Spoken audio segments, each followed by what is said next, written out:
Class के वो सभी विद्यार्थी जो चैनल से जुड़े हैं और चैनल का इंतजार कर रहे हो, क्लास का इंतजार कर रहे हैं, मैं उन सभी विद्यार्थियों को आज केमिस्ट्री की क्लास में स्वागत करता हूं और सभी बच्चों को मैं यही कहता हूं कि चैनल का फायदा आप खुद ले रहे हो तो अपने दोस्तों के बीच में शेयर करें और वो भी इसका फायदा ले सके। देखिए, आज केमिस्ट्री की क्लास में हम एक नई चीज लेकर के आ रहे हैं जिसकी चर्चा हम पिछले क्लासों में भी किया था। यानी कि पिछले क्लास में आप लोगों को याद होगा कि हम कार्बन के बारे में चर्चा कर रहे थे और कार्बन के कंपाउंड्स, कार्बन की यौगिक के बारे में बता रहे थे। ठीक है ना? कोई दिक्कत है किसी को? बोलिए। तो आप लोग के हमने पिछले क्लास में बतलाए थे कि कार्बन के जितने भी यौगिक होते हैं उन सभी को हम कार्बनिक यौगिक नहीं कहते हैं। बात समझ रहे हैं जी? कार्बन के जितने भी यौगिक हैं उसको कार्बनिक यौगिक नहीं कहते हैं, लेकिन जितने सारे कार्बनिक यौगिक हैं उसे हम कार्बन का यौगिक कहते हैं। बात समझ रहे हो? मतलब कहने का ये हुआ जैसे कि आप कह सकते हैं कि सभी भारतीय बिहारी नहीं हो सकते हैं, लेकिन सभी बिहारी भारतीय हो सकते हैं। क्या कोई दिक्कत है? जैसे कह रहे थे कि कार्बन के सभी यौगिक को हम कार्बनिक यौगिक नहीं कह सकते हैं, लेकिन जितने कार्बनिक यौगिक होते हैं उससे हम कार्बन का यौगिक कहते हैं। बात समझ रहे हो? तो देखिए विद्यार्थी, कार्बनिक यौगिक जिसको ऑर्गेनिक कंपाउंड्स कहते हैं और कार्बनिक यौगिकों का नोमेनक्लेचर यानी नाम रखते समय थोड़ी बच्चों को परेशानियां होती है। तो देखिए, परेशानी की सवाल ये उठती है कि सबसे पहले वो बच्चा को, उस विद्यार्थी को जो चाहिए गिनती, वह गिनती नहीं याद आता है। जैसे कि मैथ में अब बच्चों को गिनती नहीं आवे, पहाड़ा या टेबल नहीं आवे, तो क्या वो मैथ बना सकता है? नहीं। बोलिए जी, बच्चे बना सकते हैं आप? नहीं। उसी प्रकार से याद कीजिए कि केमिस्ट्री का अगर कोई यौगिक है, कंपाउंड्स है और उसका नाम रखना चाहते हैं तो मेन तो ये है कि आपने उस तत्व का संकेत जानते हैं, संकेत के साथ साथ उनका उस संयोजकता भी आप जानते हैं। ठीक उसी प्रकार से ऑर्गेनिक कंपाउंड्स में, कार्बनिक की रसायन में कार्बन की गिनती याद करना पड़ता है। कारण कि देखिए, ऑर्गेनिक कंपाउंड्स का नाम रखते समय रूट वर्ड यानी मूल शब्द का इस्तेमाल किया जाता है। किसका इस्तेमाल करते हैं?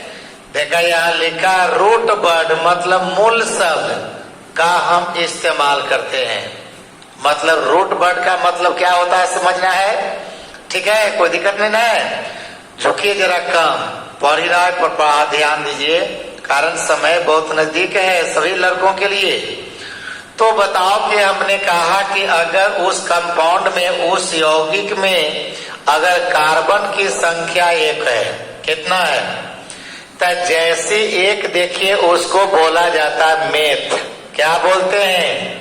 मेथ बोलते हैं। अगर कार्बन 2 है तो उसको एथ कहते हैं। देखिए हिंदी में भी लिखल है एथ। क्या बोलो जी लड़का? कार्बन जब 2 रहेगा तो क्या बोलेगा? हाँ, एथ बोलेंगे। और कार्बन जब 3 रहेगा तब क्या बोलेगा? प्रोप बोलेंगे। क्या बोलेंगे? याद हो रहा न? कार्बन जब 1 रहे तो उसको मेथ कहेंगे, कार्बन जब 2 रहे तो उसको एथ कहेंगे, कार्बन जब 3 रहे तो प्रोप कहेंगे, ठीक है। और वही कार्बन जब 4 हो जाए तो ब्यूट कहते हैं, और कार्बन जब 5 हो जाए तो पेंट कहते हैं। कार्बन जब 6 हो जाए तो हेक्स कहते हैं। कार्बन जब 7 हो जाए तो हेप्ट कहते हैं। कार्बन अगर 8 हो गया तो ऑक्ट कहते हैं। कार्बन जब 9 हो गया तो नोन कहते हैं। कार्बन जब 10 हो गया तो डेक बोलते हैं। कार्बन जब 11 हो गया तो अनडेक बोलते हैं। और इसी तरह से गिनती जो है 100 तक चलता है। कहाँ तक? 100 तक गिनती लेते हैं। ये तक लेते हैं? 100 तक लेते हैं। लेकिन आप लोग जैसे बच्चों के लिए अभी 10, 11 तक याद कर लेते हैं तो आपको 10th क्लास पार कर जाता है। फिर हम लोग कॉलेज यानी 11 में आएंगे तो आगे हम बढ़ाएंगे गिनती को। फिलहाल आप लोग सभी बच्चे आज इतनी गिनती को आप याद कर लेंगे, मैं जैसा कि आपसे उम्मीद करता हूँ। क्या उम्मीद रखूं? बोलिए, या उम्मीद रखी आप लोग से? हाँ, तो रखते हैं। तो आप लोग के अगले दिन क्लास में इसको सब सुना दीजिएगा ना, याद भी कर लीजिएगा। तो बोलिए जी, कार्बन जब 8 रहे तो क्या बोलिएगा? ऑक्ट बोलिएगा। और कार्बन जब 10 रहेगा तो डेक बोलिएगा। क्या बोलिएगा? और बोलो लड़कियां, अगर 6 रहेगा तब हेक्स बोलिएगा। क्या बोलिएगा? हेक्स बोलिएगा।